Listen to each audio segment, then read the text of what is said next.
Hey guys, Arvin Vohra, founder of Vohra Method. Today I'm going to talk about pattern recognition, the Turing test, and how we make sure that we build real understanding for our students rather than a facsimile thereof.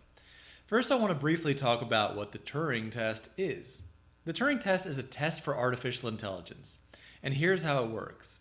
Imagine you're having a chat conversation, maybe on Facebook or even Slack, with somebody you don't know.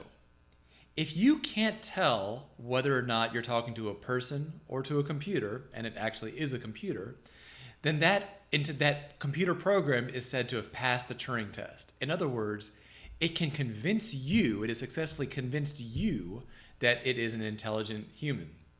A lot of what we do really deeply connects to this idea. Now think about what's required to create that kind of an illusion. How does a computer program do that? Now, nothing's actually done it yet, but a lot of computer programs have gotten sort of close, and a lot of it's based on sort of picking out patterns, finding little things that come up a lot, little nuances, sometimes just finding ways to rephrase what you said back to you. When we're working with students, you're going to find that something similar often happens. Sometimes a student does not actually understand a thing. Now, the human mind is very efficient, so its goal is always to put in as little effort as possible. Understanding a thing requires a lot of effort, so that's going to be the human mind's last choice for most situations. So you'll often see students trying to basically fake you out. It's not malicious, it's just because that's what the human mind does. How does the human mind do it? Or how might a student do it? They might look for patterns.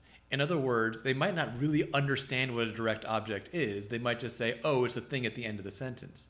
How do we break that pattern, or how do we actually make sure they understand it? We give them sentences where the direct object is not the last word in the sentence. A student might say that in order to add two fractions, all you need to do is multiply the bases on the bottom and add the bases on the top. That pattern is going to work unless the top is something other than 1. So we make sure we give fractions where those type of shortcut formulas, where those type of patterns simply don't work. So a lot of our job is to figure out what a student actually knows and what they're trying to fake you out with. Now, one technique you're going to see a lot, and it's probably the most dangerous technique, comes from where a student basically cleverly parrots back to you what you yourself said. So for example, if you say, all right, so what you need to do is you got to multiply these. Does that make sense? Then the student will say, oh yeah, totally. All you need to do is multiply them. Yeah, that makes total sense. And it might make sense, but it also might not make sense. That's why at Vohra Method, we really stay away from any kind of direct teaching. Direct teaching prevents us from being able to tell whether or not a student actually understands what's happening. Now, sometimes we will have direct teaching videos, but those are going to be followed up by a lot of questions that will demand that a student actually understands a thing before being able to do it. And if they don't really understand it, they're going to do it wrong. If they get it wrong, that's fine, because that lets you know there's something missing. The something might be on the surface, or it could be beneath the surface.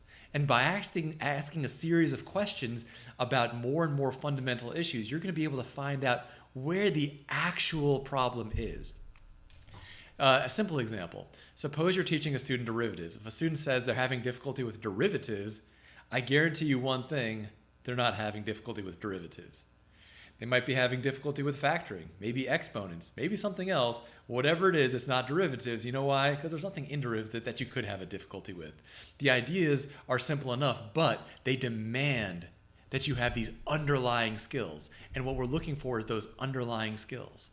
So often what you're going to need to do in a conversation with a student is not directly give them information.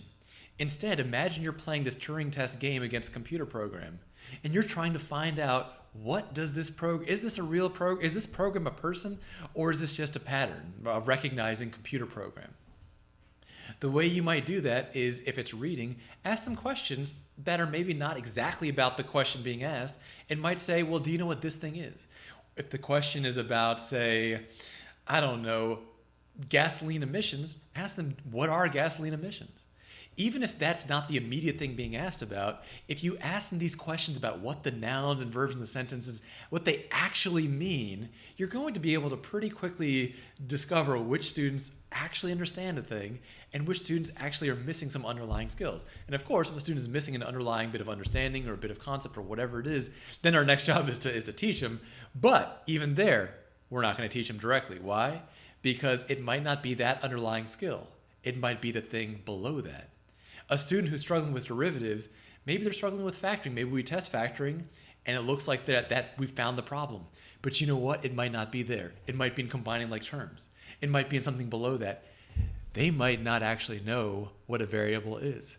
It's actually one of the most common problems we see in math is that sometimes people just don't really get variables. And that's no big deal. We have a lot of ways to help students through that.